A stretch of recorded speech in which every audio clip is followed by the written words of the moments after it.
Well, good morning, everyone. So no matter where you are today, if you're inside here in the sanctuary or on the airways on Zoom, you can enjoy and participating in our Rising Strong service. Last week, Reverend Karen Foster started us on this theme for the month and will once engage with us with another powerful message. I'm Dave Bianchi, your worship associate for today, and I'm really looking forward to our service. So if you're new to us, know that we are a welcoming community and that we care deeply for all people, regardless of racial identity, age, economic circumstances, immigration status, sexual orientation, or gender identity. Our mission is to grow together in love, faith, justice, and joy. Note that there will be no formal offertory time during the service today, but we do absolutely welcome your offering and will collect them. So those of us here at the fellowship can simply leave your contribution or pledge in whatever amount you feel called to do in the receptacle provided. And those on Zoom, and of course those in attendance, can text your offering as usual to 73256. That's 73256, or mail your check to us. Now each month, we also give folks an opportunity to share our generosity by sharing with a designated nonprofit. And this month, we're doing a very special collection for our very own Borderlands Justice Team, which was inspired by a group of UUFNers who traveled to Arizona-Mexico border to learn more about immigration. And their latest endeavor involves an oral history project interviewing and documenting asylum seekers and undocumented immigrants. Now, these interviews will be shared with the UNR library, so your support will provide monies to offset gift cards and other tokens of appreciations to those that are participating. So let us know if you need more information. Now, for those here at the fellowship grounds, in order to keep everyone safe, let's follow the protocols that have been communicated, such as keeping a distance of 3 feet between households, only 2 in a restroom at a time, wear your mask, and do your congregating outside. Most difficult for me, no direct hugging, just maybe an air hug or an elbow bump. Now, those of you on Zoom will remain muted during the service, but you can put your comments in the chat box, and you can also stay following the service for the coffee time conversation. So no matter where you are today, sit back, enjoy, and thank you for being with us.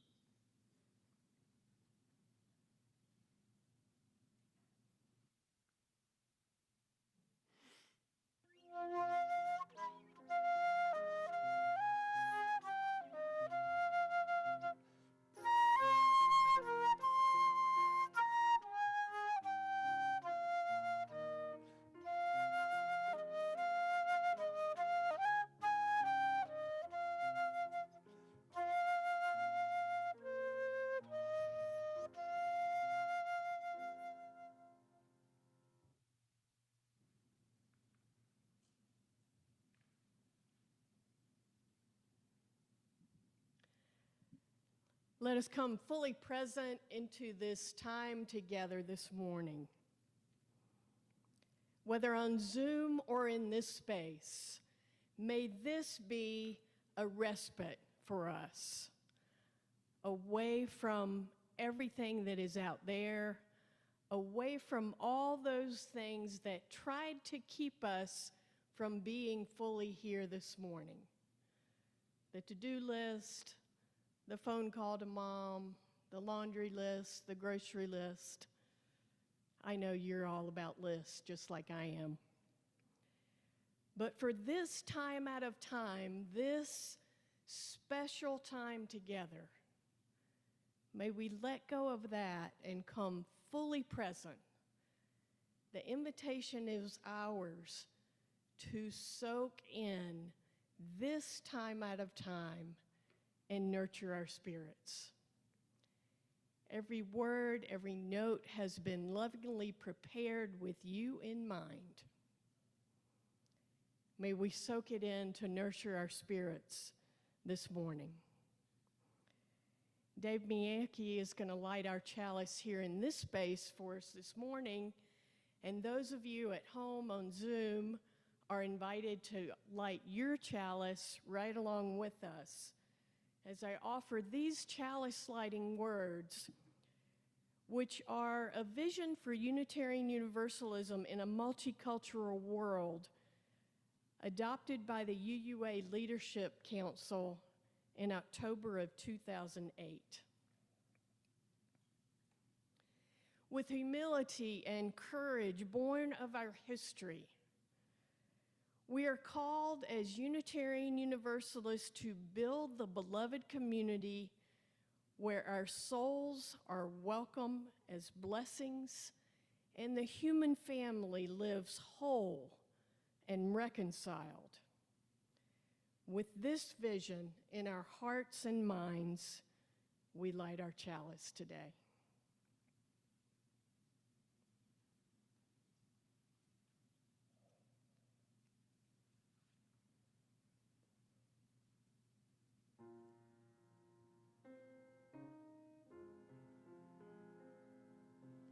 Gathered here in the mystery of the hour, gathered here in one strong body, gathered here in the struggle and the body,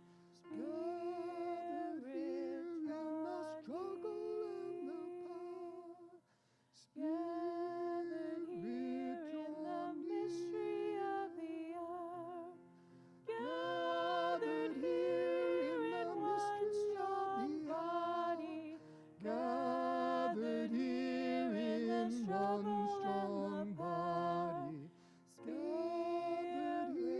draw Spirit draw near.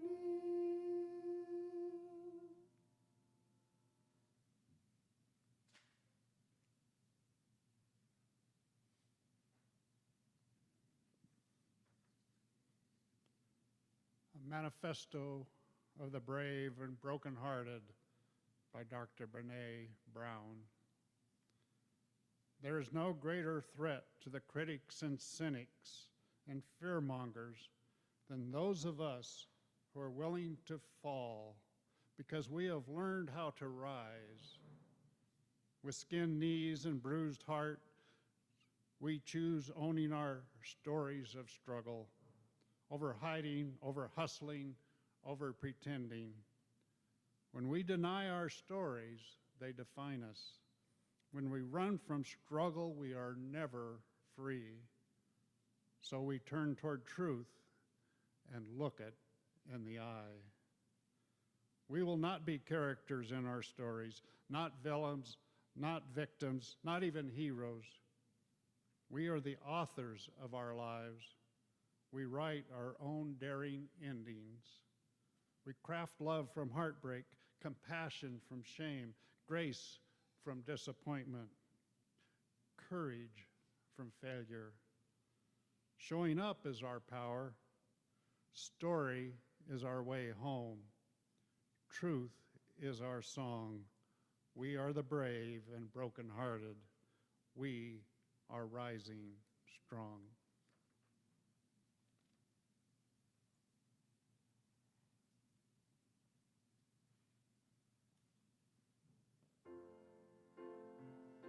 Yet we're so where we are a sanctuary,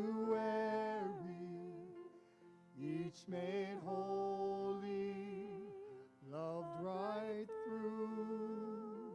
With thanksgiving, we are a living sanctuary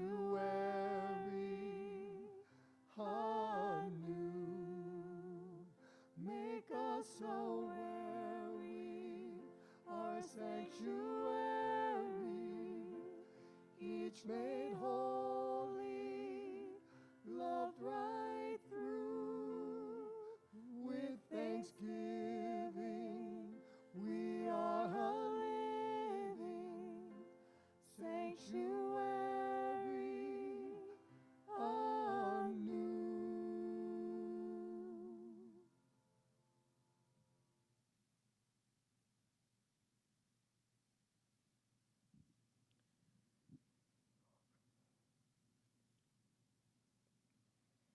We join our hearts and our minds and our spirits together in these moments of community prayer and meditation.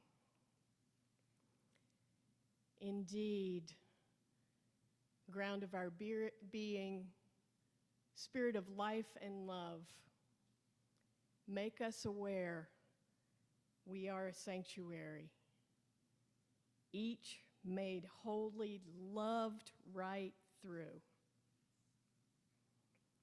And with thanksgiving, may we be a living sanctuary anew.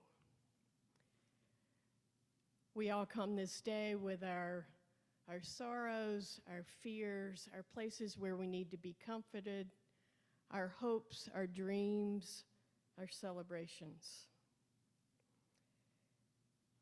And I invite you, just popcorn style on Zoom and here in the space, to lift aloud, overlapping those names of folks that you know of that are in your heart today, that you would like to remember, who need a hand to hold, who are in need of healing, who need our love sent out to them. You're invited.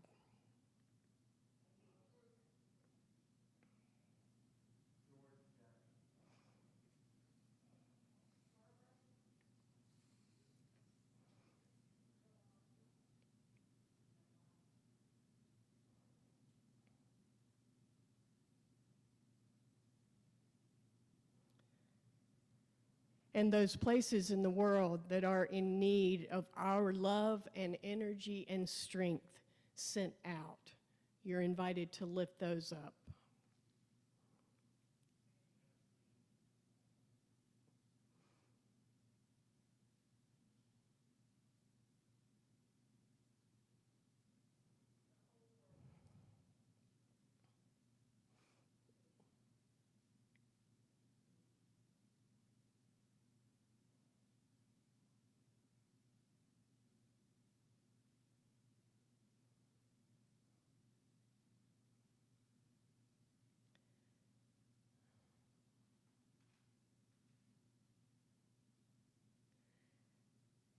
And in just a word or a phrase, you're invited to lift up those gratitudes on your hearts this morning.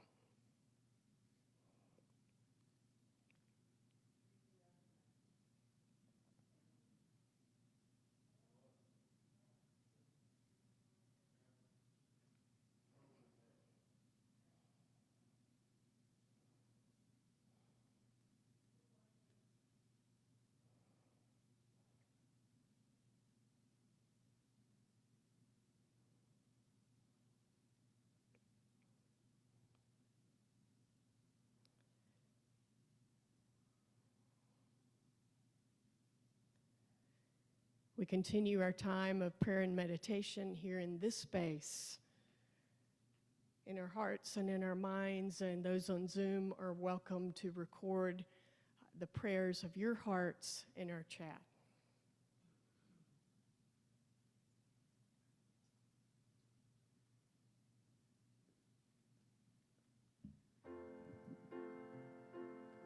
When you walk through a storm, hold your head up high and don't be afraid.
We gather all of the prayers and meditations of our hearts, and we gather them together as one in the heart of love.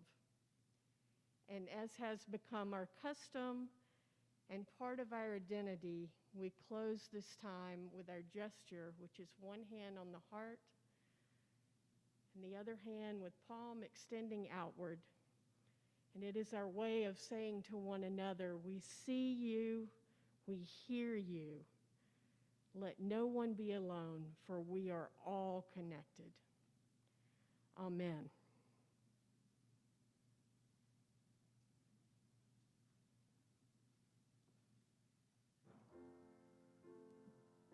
Make us aware we are a sanctuary, each made holy, loved right through. With thanksgiving, we are a living sanctuary anew. Make us aware we are a sanctuary, each made holy, loved right through.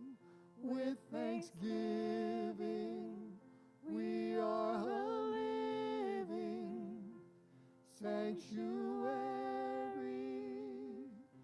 anew.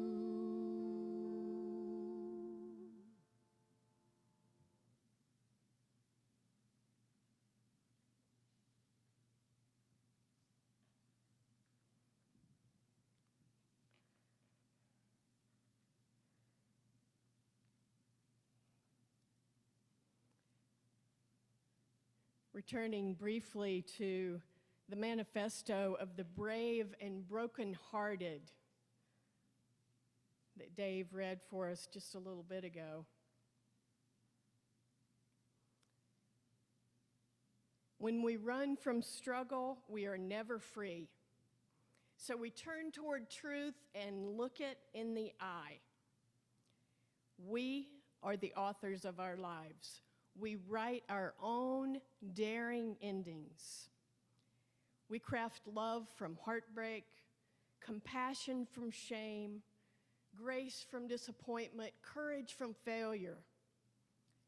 Showing up is our power. Story is our way home. Truth is our song. We are the brave and brokenhearted. We are rising strong.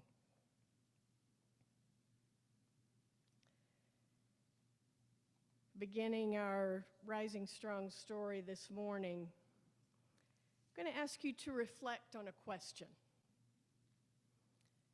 I'm going to ask you to ponder this for a moment.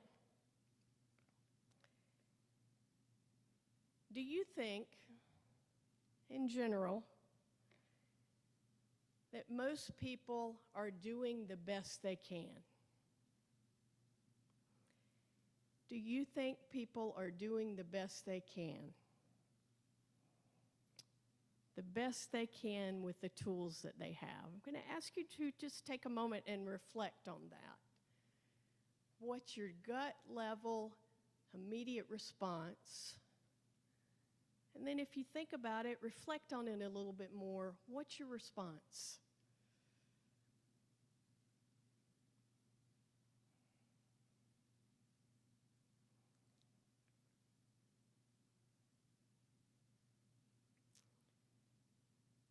Brene Brown reports on her own journey into this question and also into the research. She did a tremendous amount of research on this question. And here's what she found. And notice how this lines up with your response. She found that the people who answered yes to this question were slow to answer and thoughtful. They often qualified their response, saying something like, well, this might sound naive. And they were careful to explain that It didn't mean that people couldn't change or grow, but saying yes meant that they just could not give up on humanity. That in general, they felt people were doing the best they can with the tools that they have. The people who answered no answered intensely and passionately and immediately with no equivocation. No, absolutely not. People can do better. They're not doing the best they can. The no people often use themselves as examples. I don't always do my best. I could be doing better than I am. The no people, it turned out, tend to be folks who struggle with perfectionism, tend to be folks who are pretty hard on themselves. The yes people acknowledge that while falling short, their intentions were good. Brené Brown indicates that her response was no. No, people are not doing the best they can. And she shared that her husband, Steve, who's a pediatrician, said that believing that people are, in fact, doing the best they can makes him a better person. It just makes life better to assume and to give people the benefit of the doubt that they are doing the best they can. And he said to her, to Brené Brown, "You are so hard on yourself."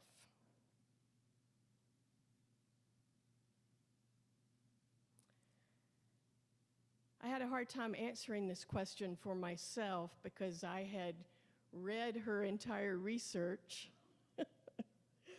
So it was a little hard for me to be objective, or maybe, to be honest, I just didn't want to admit to myself what my answer was.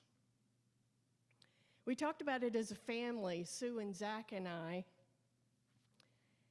And Zach said, "I feel like it helps me grow if I always feel like I can do better."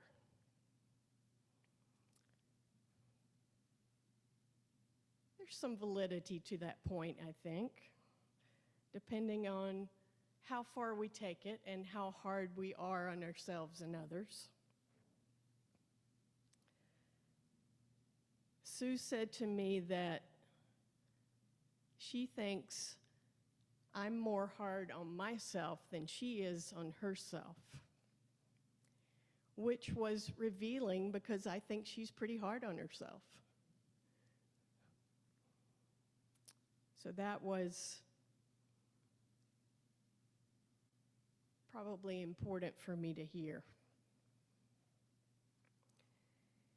Brené Brown was doing this work with a group of clergy, and she was having this discussion with them, and she asked them to write down on a piece of paper the name of a person that you find yourself judging and holding resentment toward. She had them write it down on a piece of paper. And this was a group of clergy who mostly serve rural families, some living in poverty. And so they wrote it down on a piece of paper, and she said, "What if you had it on the highest authority that the person that you named is doing the very best that he or she could do? What would that be for you?"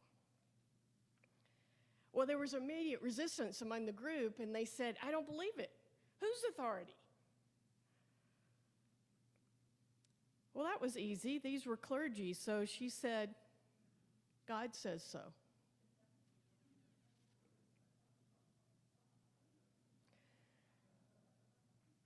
One of the women burst into tears. she and her husband, who are co-clergy together, were sitting next to each other, and without conferring, they had written down the same person's name of someone they tended to judge, tended to be resentful toward.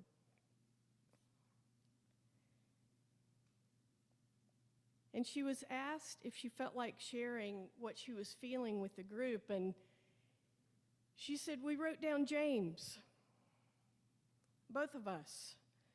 A man with 6 young children who's living in a trailer in the desert. He and his wife both had long addiction histories. Children's services have been in and out with them for many years. And the clergy couple brought James and his family on a regular basis food and diapers, baby formula. But they were convinced that he sold the goods for drinking money or drugging money at least as often as he used them for his family." And in a shaky voice, she said, "If God told me that James was doing the best he can, I would do one of 2 things. I would continue to bring him what I could when I could and withhold judgment, or I would decide that giving anything else directly to James is something is not something that I can continue to do. Either way,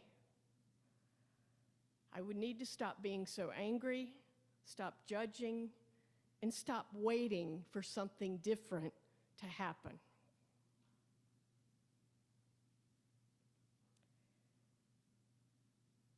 As they were having this revelation, they agreed that this was pretty important work, internal work, for them to be doing.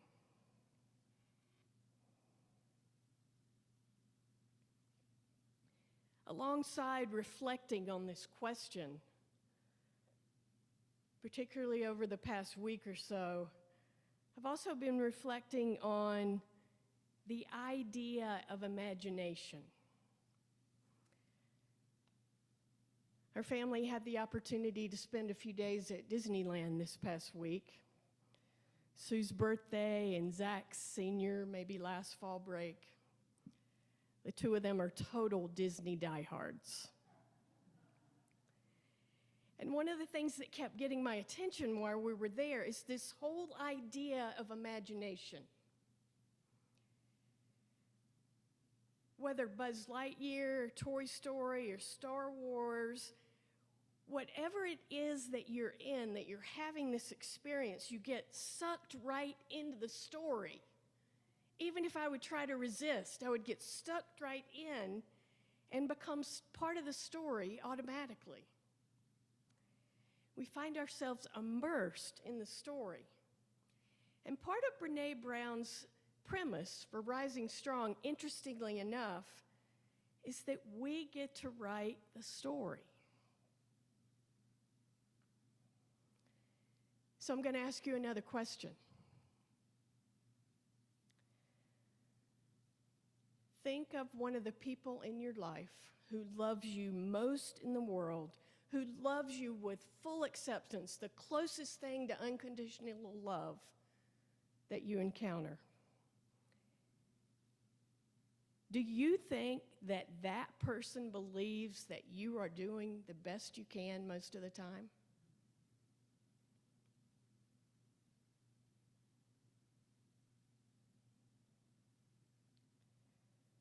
What's your story about that?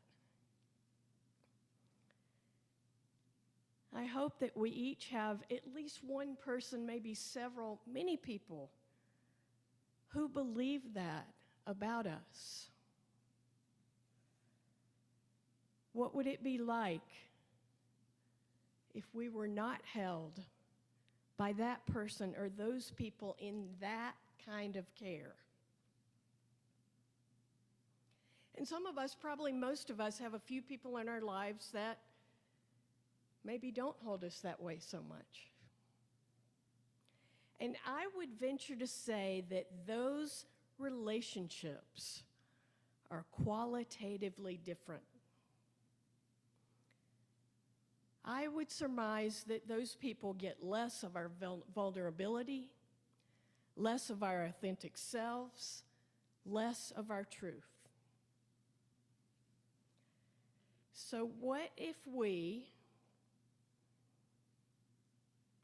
decide in our imaginations to extend the circle? For ourselves, what if we decide that more people in our lives and in general are doing the best they can? What would that mean for us? Might indeed take some imagination. Might take some intention, might not happen overnight. Most things that are worth the struggle are not quick fixes. But how might that change us? And if we accepted ourselves at that level, what if we believed of ourselves that most of the time we are doing the best we can? Would it change us? Our stress level? Our love of ourselves? Our acceptance of ourselves? Our belief that we just might, in fact, be enough? Who needs a reset? That's the title for this installment of our Rising Strong series. Who needs a reset? I do. Maybe you do too.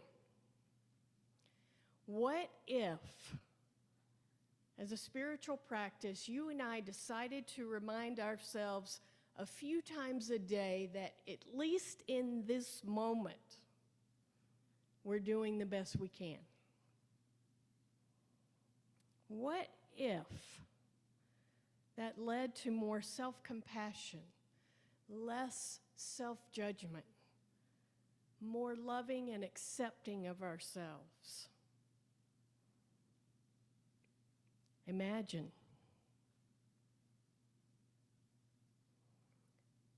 And then, what if we turn that light out into the world and we are more able to turn that light out into the world?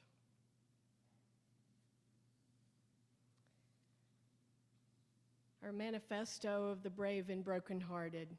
We are the authors of our lives. We write our own daring endings. We craft love from heartbreak, compassion from shame, grace from disappointment, courage from failure. Showing up is our power. Story is our way home. Truth is our song. We are the brave and brokenhearted. May it be so. Blessed be.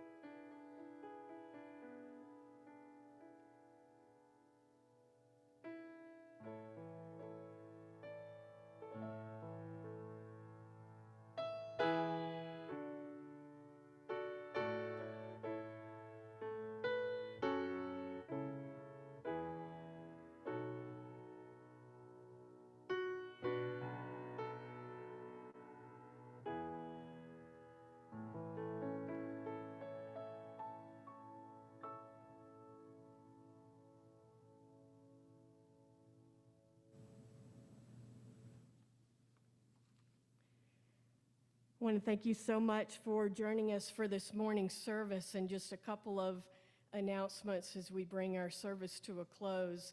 We are taking sign-ups for several adult spiritual development programs, and these are in our emails, and if you'd like more information about that, you can speak to me and I'd be happy to give you more information.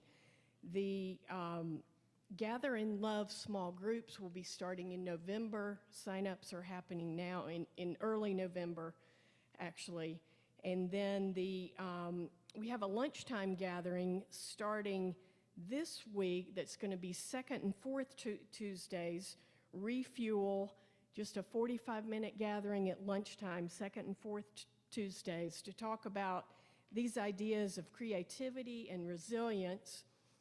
And then starting October 20th, the following week on first and third Wednesdays, I'm going to gather a group and just look at where we are spiritually and how we want to deepen our ability to live our Unitarian Universalist values and go a little bit deeper spiritually with some support in a small group in our lives. And we'll meet the first and third Wednesdays. You can sign up for that.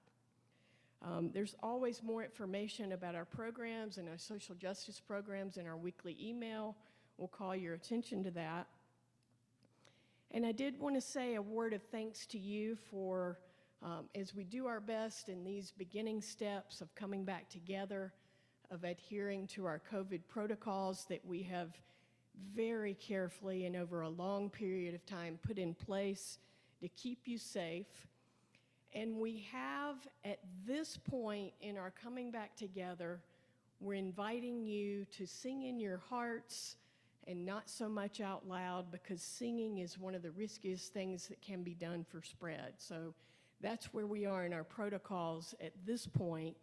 And because of that, speaking is not as risky, and so our speakers are allowed to remove their masks when we're speaking, but our singers are not yet, since singing is more risky. So our protocols at this point are that our singers remain masks. If you know of someone who needs support from our congregation, if you would let us know that, we would love to make a connection with them. If you know of anyone who is in the hospital, we would love to know that. And you can forward that information to the office. That would be really helpful. Our Reno Posse is continuing to serve meals every Wednesday to hungry folks. Over 100 meals continue to be prepared. They continue to collect bottles of water, Capri Sun pouches, and single-serve snacks like the granola bars. And you can bring those to the bins between the building each Wednesday by 2:30, and we appreciate your attention to that. If you're on Zoom with us, we're so delighted to have you with us, and you can stay online and go into small groups for coffee hour. And then at the close of our service, we'll take our conversations outside to be as COVID safe as we can be. I'm going to ask you to pay particularly attention to our closing song. Doing this work of rising strong can only increase our light and increase the light that we have to offer to the world. Here's Melanie DeMore.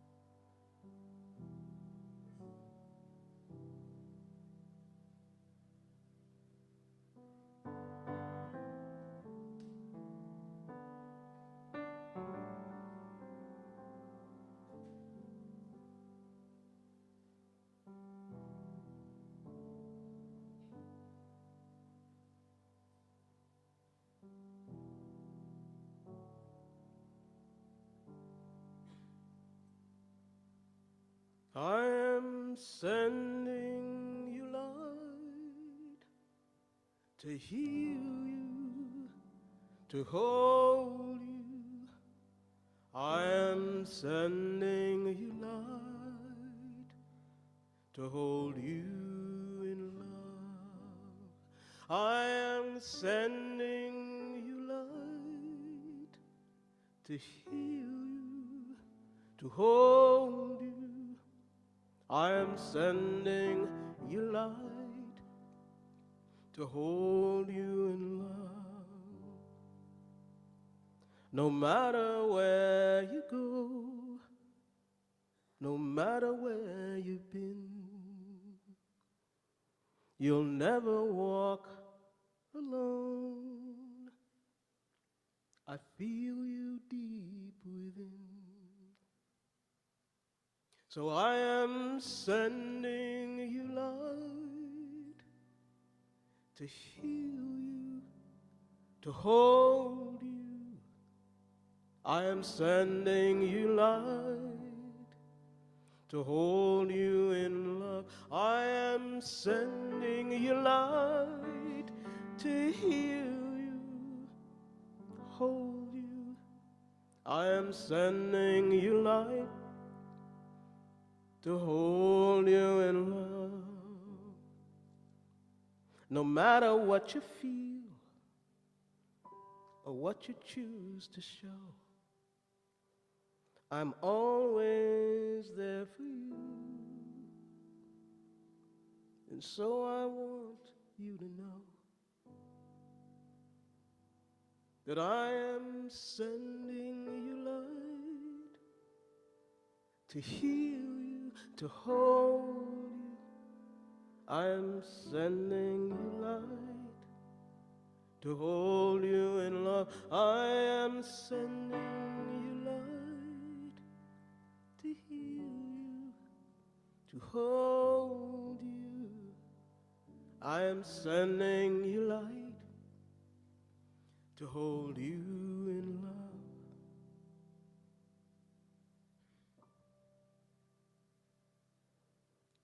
I walk the path with you.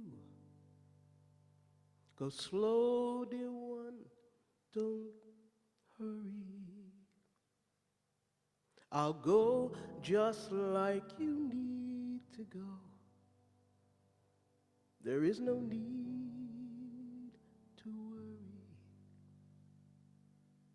'cause I am sending you light to heal you, to hold you. I am sending you light to hold you in love. I am sending you light to heal you, to hold you. I am sending you light to hold you in love.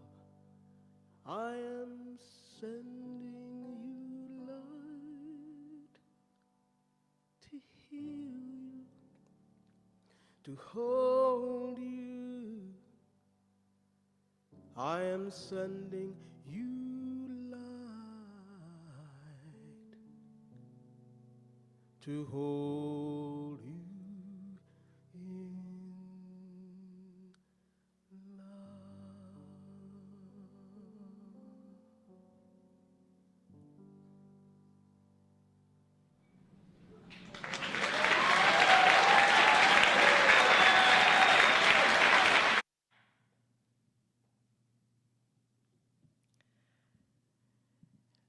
Beloveds, may we extend our gesture as we have done on Zoom and for our folks on Zoom to remind us of our connection one to the other as we receive the blessing.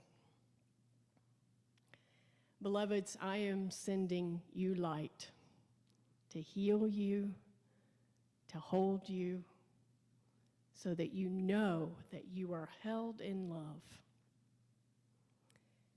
For we all are the hands, the feet, the voices, and the hearts of love in our world. And may that spark within us grow into a fire and warm us within and extend wildly outward. Blessed be, amen, and namaste.